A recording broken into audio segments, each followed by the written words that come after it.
नुनगर, चहटगर आ मीठगर वीडियो देखबा के लेल सब्सक्राइब करी झाजी वीडियो पार्लर चैनल का आ संगे घंटी के निशान से हो दबाबी।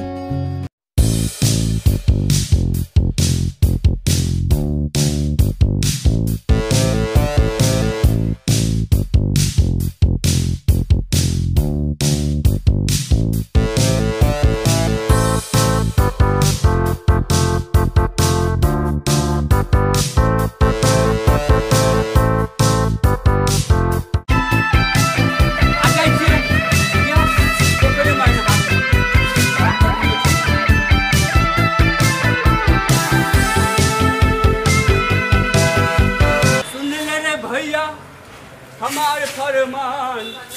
अकेले रे जाने ही डुम्बा के आजे बोलते तेकरा देवे दू हट्टी लाए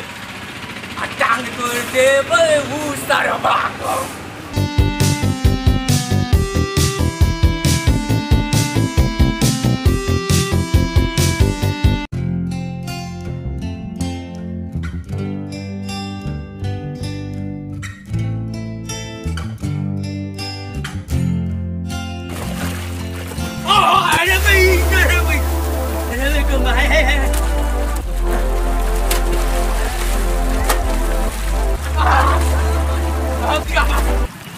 जब देखली पंडित जी में घुसल से नहा रहल छे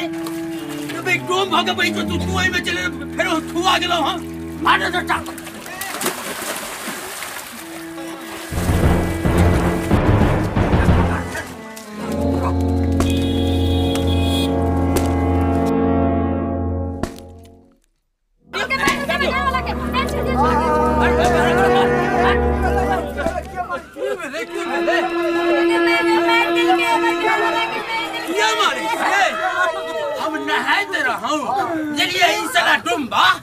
दखल के लिए पंडित जी छे नहाय अब हम घुस गेल नहाय ले वो जवाना ने छुआ छुट के लियो जब सरकारे मान रहल छे तो हम आहा के छिए माने के सरकार ये लियो मुसहर चमार भ गेलै राष्ट्रपति है प्रधानमंत्री तैयो दलिते कहावे छे छी सरकारे जब कहे छे दलित से आयो सब चाहे छे हम दलिते रही तब नहीं रह दियो इनका हम यार की करबे ओइ में पंडित जी बात कहा ठीके कहलिए लेकिन आप जे भेले सुनाओ के आप छोड़ दियो बहुत मेहरबान है आओ जा जा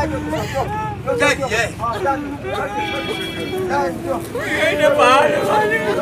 सोते दे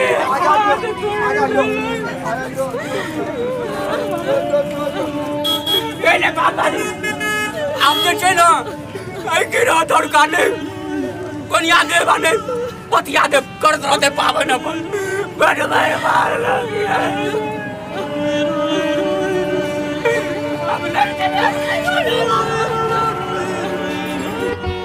नुनगर, चहटगर आ मीठगर वीडियो देखबा के लेल सब्सक्राइब करी झाजी वीडियो पार्लर चैनल का आ संगे घंटी के निशान से हो दबाबी।